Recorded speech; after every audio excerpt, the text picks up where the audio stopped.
Namaste. I'm Mrs. Latika Venugopalan.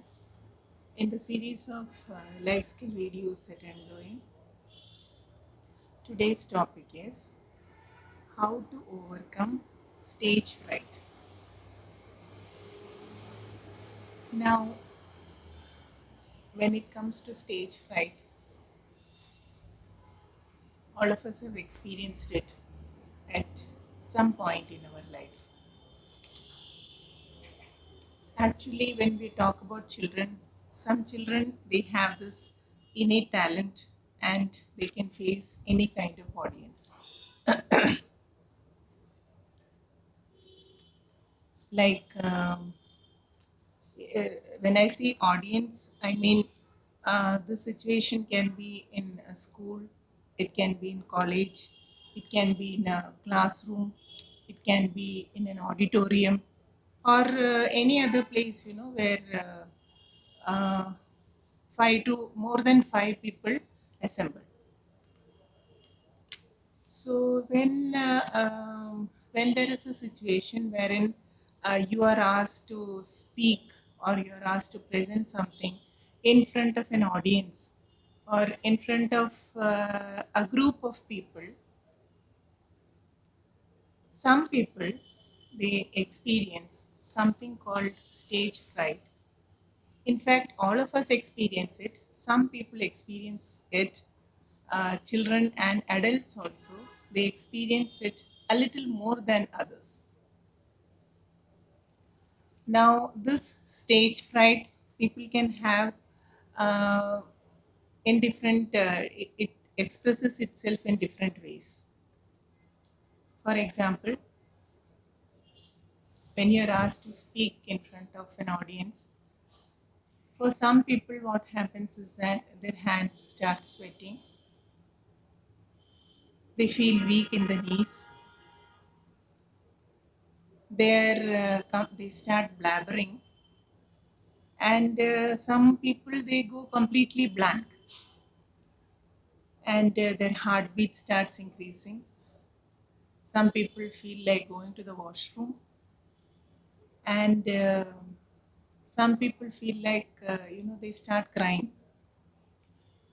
So basically, we say that I get butterflies in the stomach when I'm asked to speak in front of an audience. So what happens is that somehow, suppose we are having a presentation or we are asked to speak or anything like that, any kind of, it can be a simple classroom situation also. They are so scared that somehow they lose their sleep over it. They're not able to eat. They're not able to, concentrate on anything else.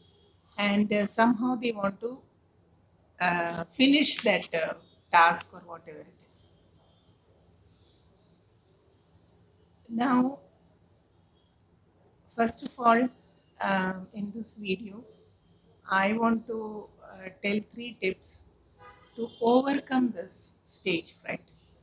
Now, before I give the tips on how to overcome the stage fright, what exactly is this stage fright and why it happens? If we delve into that little bit, then I think it will be easy for us to understand how to overcome it. Now, simple example I'll give you in the case of a classroom.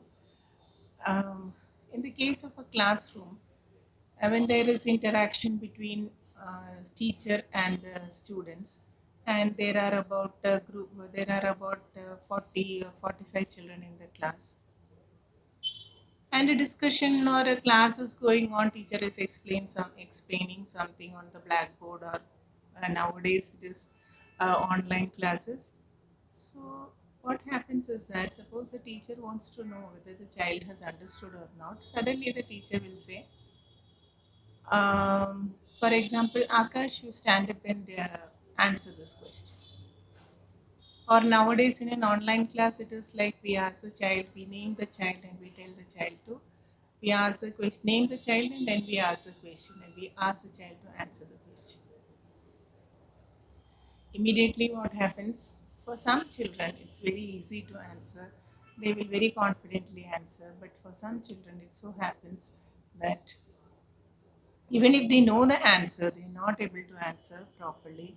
They feel they're not confident enough to answer the question. In the case of a normal class, they will avoid eye contact with the teacher, or they will act as though they have not heard the question. Or in the case of an online class, as we're having because of this crisis of pandemic, what we are seeing is children often just switch off their camera, and they even go to the extent of leaving the Google Meet or whatever Meet. And basically, they want to avoid the situation of answering in front of everyone. Now, this basically stems from the fact that they have a fear of speaking in front of an audience. Now, this fear comes from the lack of confidence. Now, why this lack of confidence? The lack of confidence is because they're, first of all, they are, in case of children, mostly it happens that what will others think about me if I give a wrong answer? So that is the first thing that they comes to mind. Okay, my mind, okay, if I give a wrong answer to the question, what will others think about me? Then second thing is that, will others make fun of me if I, will the teacher scold me, or will others make fun of me if I give a wrong answer? So there are various things that comes to the child's mind when he is asked a question in the classroom. It may it may appear very simple to the teacher or to the other child, but for some children it's really very difficult. So for those people, even when they become adults also, sometimes it is carried over, and they carry over the stage fright to their adult stage also. So for those people, I have a few tips so that they can overcome the stage fright and be confident. So the first tip that I want to give to these children and to these people is that whenever there is a situation like that, whenever there are a group of people or an audience or a meeting or a classroom situation, or you're sitting in an audience or sitting with your relatives or sitting with a couple of friends, be calm and composed. Be confident. Now, what are the things that give you confidence? Where you dress in such a manner that you feel confident about yourself. Be presentable, be pleasant, and have a happy countenance, so that you yourself feel confident about yourself. That is very important. Second thing, when you're speaking to a large audience, when you're standing on the stage and talking, then what happens is that you're fearful of the audience. You feel that the audience have more knowledge than me, and they may mock at me, they may laugh at me, they may make fun of me. All these kind of things come to your mind.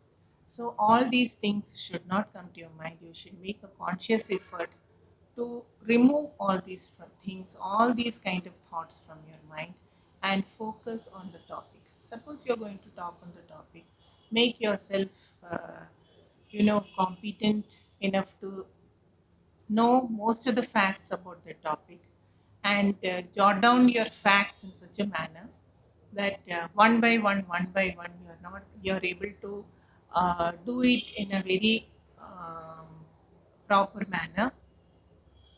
And always we should always try to make it crisp and to the point.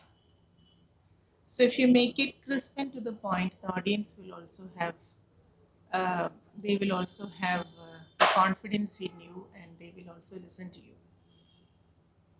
Try to maintain eye contact with the audience. If it is not possible to maintain eye contact with everyone, at least a few, here and there you should keep on having, and try to understand whether the whatever you're delivering, the audience are listening to it and understanding it.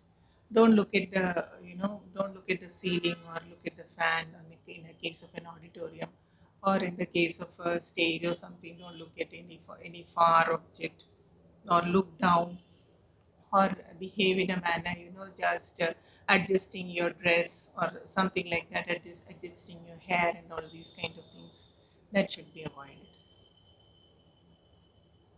Then the next thing is that most of the people, they have stage fright because they are not proficient in the language that they speak.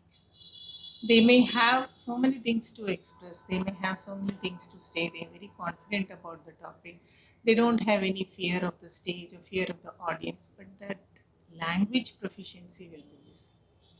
So the to develop your language proficiency, what we have to do, we have to work on our language. So we have to read lots of books, which will increase our vocabulary, and also every day's newspaper. If you are able to watch the television, if there is a nice dialogue going on, listen to them and see how people express themselves in front of an audience. That will give you confidence on how to, speak in front of an audience. So in today's video, I have given you 3 tips on how to overcome stage fright. I will repeat it once again. First thing is that you should be calm and composed. You should be confident. You should maintain eye contact with your audience. And wherever possible or wherever necessary, pause and modulate your voice. And second tip that I gave is about the knowledge, subject knowledge. Once you have the subject knowledge, you will be confident and you'll be able to speak in front of any kind of audience. If you're not confident if you're not feeling confident about speaking about the subject, the very, very good thing that you can do is speak in front of the mirror. A mirror, take your mirror as your best friend and stand in front of the mirror and present yourself. There you can see your own flaws, whatever mistakes you are making, and you can correct them. And there will be nobody to make fun of you or saying that what are you doing. So make mirror your best friend and practice in front of the mirror. And third thing, as I said, is very important, that is developing your language skills so that you are proficient in the language in which you speak. So in today's video, I have told you 3 tips for overcoming stage fright, and I hope this video will be useful to you. And next time when you go and present yourself in a classroom, or in an auditorium or on the stage, you will do it confidently and without any stage fright. Thank you.